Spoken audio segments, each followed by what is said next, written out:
It's another Q&A edition of Optimal Health Daily, episode 195, and I'm Dr. Neil, your host of the show. Hey, it's Friday. That means it's time for another Q&A episode of Optimal Health Daily, where I answer your questions. Now, every other weekday, I read health and fitness blogs to you like an audiobook. But on Fridays, I take the questions you send me via our website, oldpodcast.com, and answer them right here on the show for you. And like I said last week, I want this to be a space where you know you're going to get the truth. I'm not endorsed by any government agency or any company or supplement maker, so I can try and remain as unbiased as possible. And when it comes to my formal education, I've had lots of it. I was in school for a long time. There's an alphabet soup behind my name, but basically I have my doctorate of public health degree with an emphasis in nutrition and chronic disease prevention. I'm also a registered dietitian nutritionist and a certified personal trainer or exercise physiologist, same thing.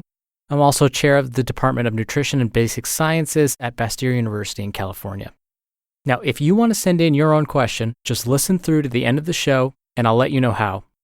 I realize I kind of sort of did a few moments ago, but I'll give you even more specifics at the end. Now, let's hear today's question and start optimizing your life. Hi, Dr. Neil. A term I hear a lot with regard to fitness and working out is muscle confusion. People say that our bodies will adapt to our workouts and that we need to change it up to quote unquote confuse our muscles.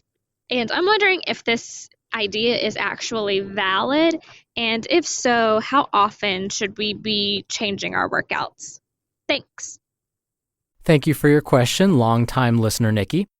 The term muscle confusion isn't a scientific term by any means. Instead, this idea is a simplification of a very valid concept, forcing the muscles to adapt to new movements. A related term you likely have also encountered is something called muscle memory.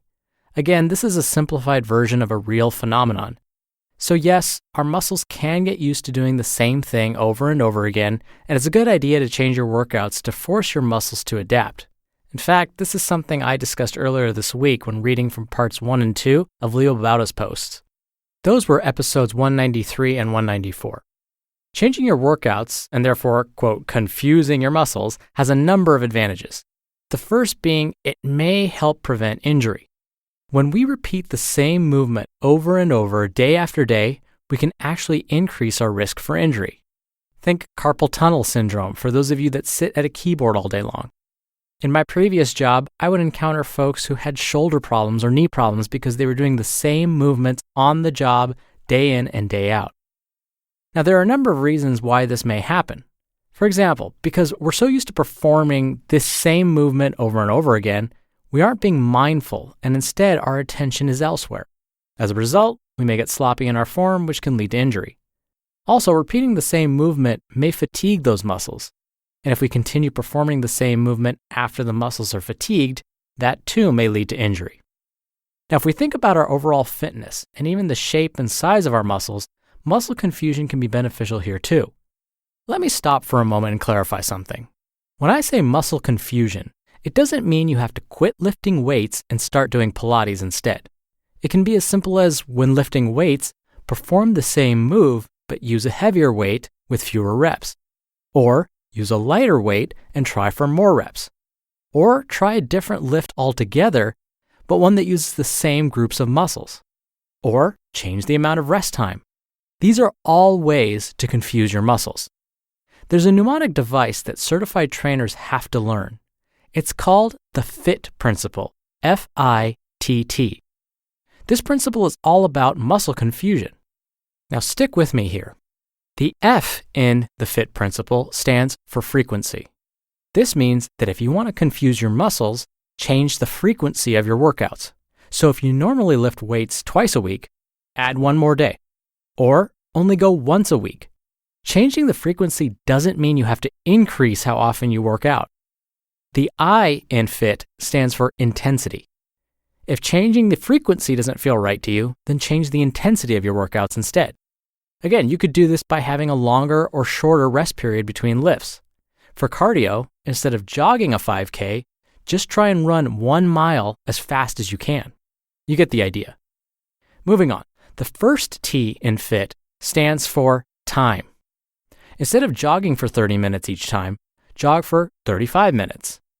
Manipulate the amount of time you spend on your workout, or, like I said before, the rest time between sets. Lastly, the second T in FIT refers to type, or basically type of exercise. Instead of jogging, try swimming or cycling. So when you really think about it, this FIT principle is all about muscle confusion. And again, this is a fundamental exercise physiology concept. All certified trainers need to know and understand this. So yes, muscle confusion is real and is just a simplified version of the FIT principle. But by mixing things up, it will force your body to adapt, which is what we want to have happen. The last thing I will mention is that we often get comfortable in our workout routines. We don't experience the same amount of soreness, the moves are comfortable, so we think we're less likely to injure ourselves, it's not as tiring, etc.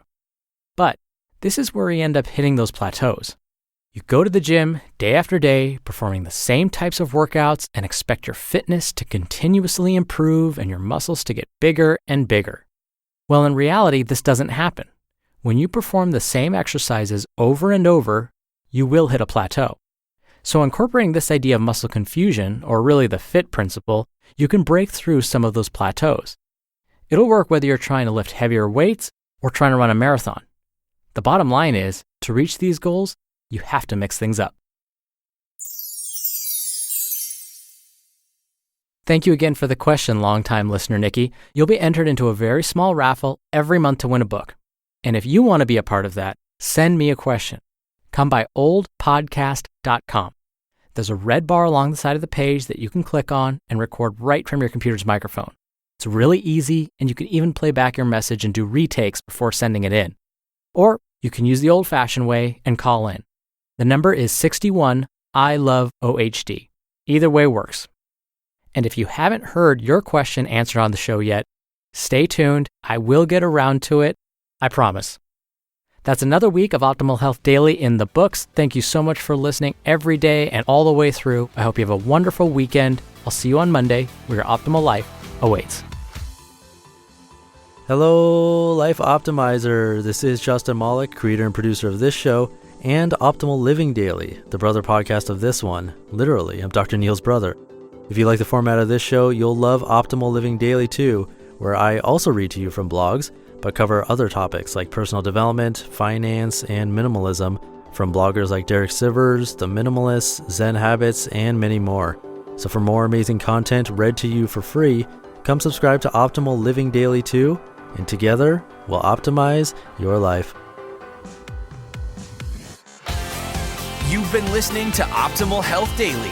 Be sure to hit the subscribe button to stay up to date on each new episode, and head to oldpodcast.com. That's oldpodcast.com for a free gift, as well as more actionable tips and resources to help you maximize your potential. Thanks for joining us, and remember, your optimal life awaits.